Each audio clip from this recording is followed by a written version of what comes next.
Boa noite, queridos irmãos.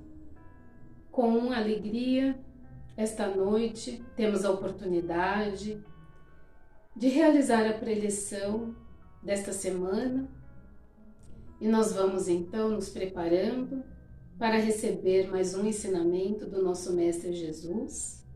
E nós serenamos a nossa mente, serenamos o nosso coração, fechamos os nossos olhos e nos sentimos envolvidos pelo amor do nosso protetor individual, este companheiro que nos acompanha nesta presente encarnação.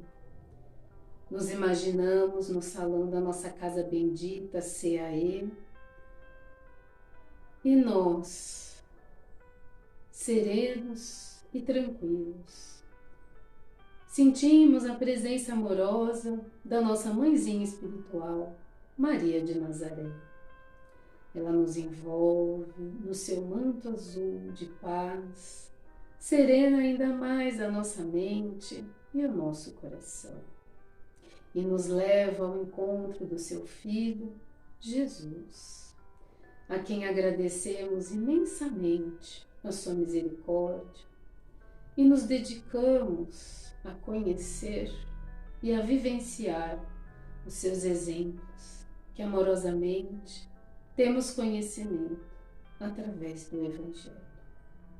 E Jesus, respeitosamente, nos conduz ao nosso Pai Criador, a quem agradecemos todas as oportunidades de aprendizado, de aperfeiçoamento espiritual. Agradecemos a nossa família e nós o saudamos pela prece. Pai nosso que está no céu, santificado seja o vosso nome, venha a nós o vosso reino, seja feita a vossa vontade, na terra e no céu. O pão nosso de cada dia dá-nos hoje, perdoe as nossas dívidas, assim como perdoamos aos nossos devedores, e não nos deixe cair em tentação, mas livra-nos de todo e qualquer mal, que assim seja, graças a Deus e graças a Jesus. Nós pedimos licença para iniciarmos a preleção evangélica desta noite. Esta semana estamos na leitura número 130 do livro Caminho, Verdade e Vida, que nos foi trazido pela mediunidade de Francisco Xavier, ditado pelo Espírito Emmanuel.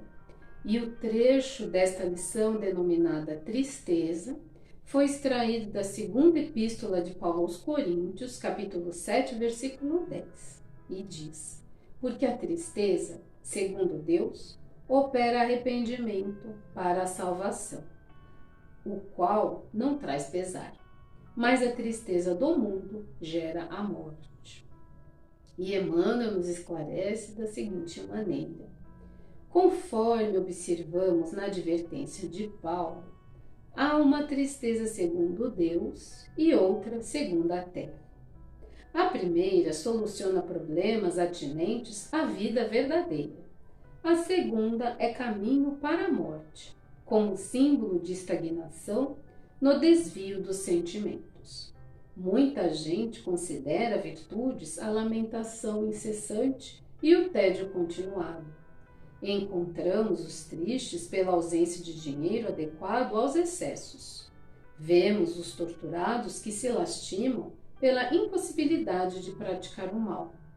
Ouvimos os viciados na queixa doentia, incapazes do prazer de servir sem aguilhões. Essa é a tristeza do mundo que prende o espírito à teia de reencarnações corretivas e perigosas. Raros homens se tocam da tristeza segundo Deus. Muitos poucos contemplam a si próprios, considerando a extensão das falhas que lhes dizem respeito, em marcha para a restauração da vida no presente e no porvir. Quem avança por esse caminho redentor, se chora, jamais atinge o plano do soluço enfermiço e da inutilidade, porque sabe reajustar-se, valendo-se do tempo, a golpes benditos de esforço, para as novas edificações do destino. Essa lição ela nos esclarece que a tristeza resultante dos acontecimentos do mundo material em que nós vivemos, resultante das nossas imperfeições, das nossas escolhas equivocadas, muitas vezes nos leva a lamentações. E essas lamentações nos paralisam. Essas queixas doentias que nós fazemos prejudicam o nosso desenvolvimento espiritual, o desenvolvimento do nosso espírito. E nessa lição ele compara essa paralisação com a morte, representando a falta de ação, né? O tempo que perdemos em lamentações pelas adversidades, ao invés de utilizar os recursos que nós temos, a nossa inteligência, para solucionar os problemas do nosso caminho. E poucos de nós estão atentos às próprias falhas. E essa desatenção não permite que enxerguemos as soluções, que são oportunidades de reajuste que a vida apresenta para nós. Para exemplificar, eu vou narrar o conto Esforço e Colheita, que eu extraí do site Passatempo Espírita. Ela narra que um homem denominado Jonas, ele estava cansado de viver na cidade onde ele residia e resolveu comprar um sítio. Ele queria ter mais contato com a natureza, ter mais tempo entre os animais. E logo depois de um tempo, né, ele com esse pensamento, com essa intenção de sair da cidade, apareceu um vendedor com valor razoável, de uma maneira que ele poderia adquirir. E o vendedor, com o seu jeito muito apropriado, né, para convencer as pessoas, foi logo dizendo que o sítio era uma beleza, as terras eram férteis, cultiváveis, eles não precisariam levar absolutamente nada, porque a casa já estava mobiliada, era só chegar, colher o milho e vender. Jonas, encantado com aquela oferta, consultou sua esposa, que ouvia atentamente a conversa, e ela concordou, porque ela também já estava cansada de viver ali naquela cidade. E assim fecharam o negócio, colocaram as coisas em cima da carroça e partiram para o sítio. E iam contentes, animados, tudo que encontravam pelo caminho era novidade. Eles tiveram algumas dificuldades para encontrar o caminho do sítio, mas logo chegaram à nova propriedade. Abriram a porteira, exploraram um pouco os novos caminhos, né? Tiraram as coisas da carroça, deixaram o cavalo livre para pastar. Mas no dia seguinte, animados, com o dia claro, eles foram então conhecer as novas terras. Mas eles não encontraram nada do que o vendedor havia dito. Encontraram um terreno coberto de espinheiros, não havia plantação de milho, não havia colheita, não havia nem pasto para o cavalo. Jonas e sua esposa Maria, desesperados, se puseram a chorar. O que é que eles iriam fazer? Os recursos que eles tinham, eles utilizaram para adquirir a propriedade. Eles tinham um pouco ainda para alguns dias e ficaram ali pensando, e agora o que fazer? Mas Jonas era um homem muito crente, de muita fé, e junto com a sua esposa Maria, utilizou o recurso da prece e fizeram uma oração e foram descansar. No dia seguinte, Jonas acordou animado. Ele estava disposto e ele estava crente, certo de que o Senhor iria ajudar. Caminhou um pouco mais pelas pastagens, ali pelo terreno, e ele logo pensou: Jesus enfrentou muitos problemas, sacrificou sua vida pela humanidade, deixou a sua lição de amor, de trabalho e de redenção.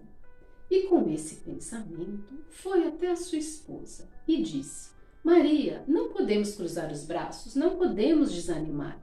Jesus nunca desanimou. Vamos trabalhar com coragem e determinação. E Maria foi logo dizendo: Mas e os espinheiros, Jonas? Mas Jonas estava todo animado, muito empolgado, e ele lhe respondeu: teria o mestre desanimado diante dos espinheiros? Se com esse terreno imenso à frente dele, o que você acha que ele faria? Vamos arrancá-lo, vamos lavrar o solo, vamos adubá-lo com o nosso suor e com o nosso esforço. E assim, com tanto brilho nos olhos, que Maria se convenceu, se encheu de ânimo. E logo os dois foram pegar a enxada e foram ali limpar o terreno, limparam. E andando ali pelo sítio, eles descobriram um curso d'água. Com muito cuidado, eles abriram um caminho para que a água chegasse até a parte que já estava limpa. E aí jogaram os grãos, cobriram e esperaram a germinação. E naquela semana, como uma bênção recebida do alto, muita chuva umedecendo o solo, e logo depois de alguns dias já era possível ver as plantinhas crescendo. E logo depois de um tempo, toda aquela terra se transformou num belo milharal que de longe era possível ser vista.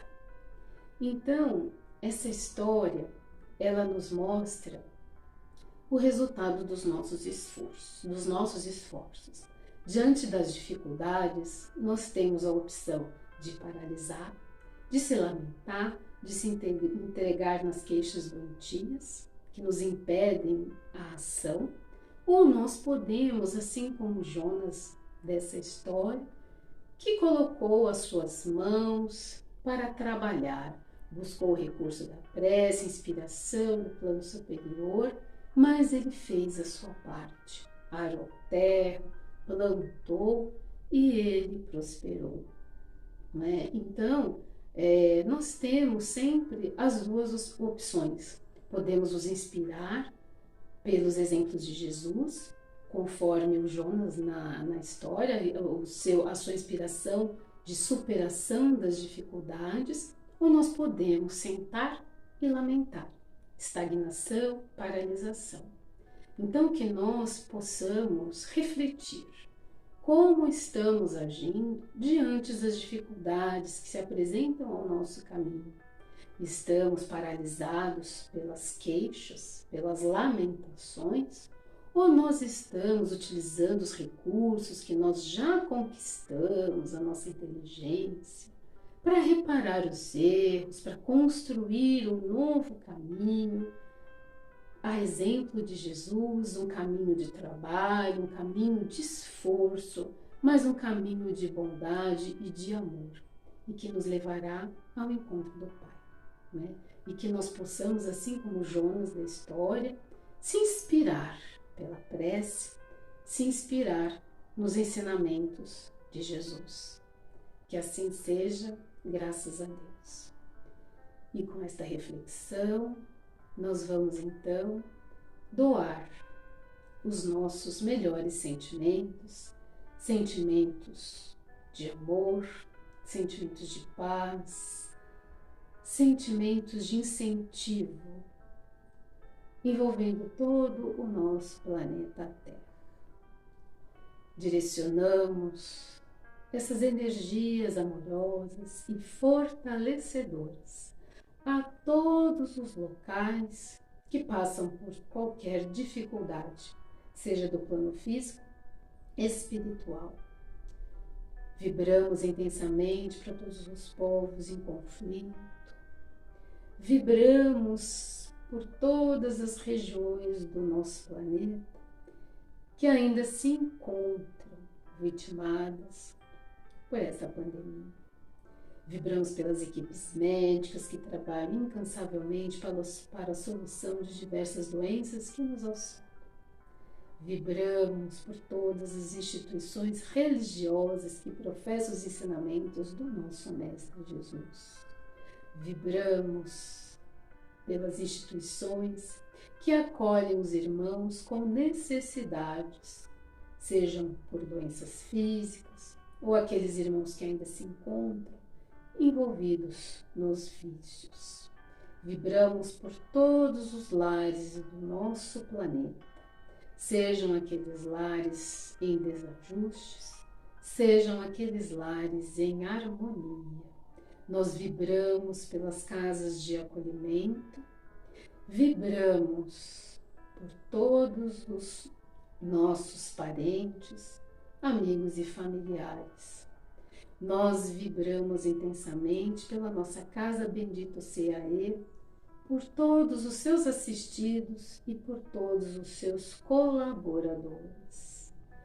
Envolvemos nessas energias amorosas o nosso país e todo o povo brasileiro. Vibramos intensamente pelo nosso lar, imaginando Jesus adentrando pela porta principal, percorrendo todos os ambientes e imantando o seu amor, que envolve a todos aqueles que compartilham esta caminhada junto a nós. E nós pedimos licença para nos incluirmos nessas energias amorosas, pois também somos necessitados delas. E com essas bênçãos, pedimos licença para encerrar a preleção da noite de hoje, certos de que Jesus permanecerá conosco no nosso lar, fortalecendo o nosso dia a dia, e que a sua paz esteja com cada um de nós, hoje e sempre. Que assim seja, graças a Deus e graças a Jesus, que todos tenham uma excelente noite e uma excelente semana na companhia de Jesus. Graças a Deus.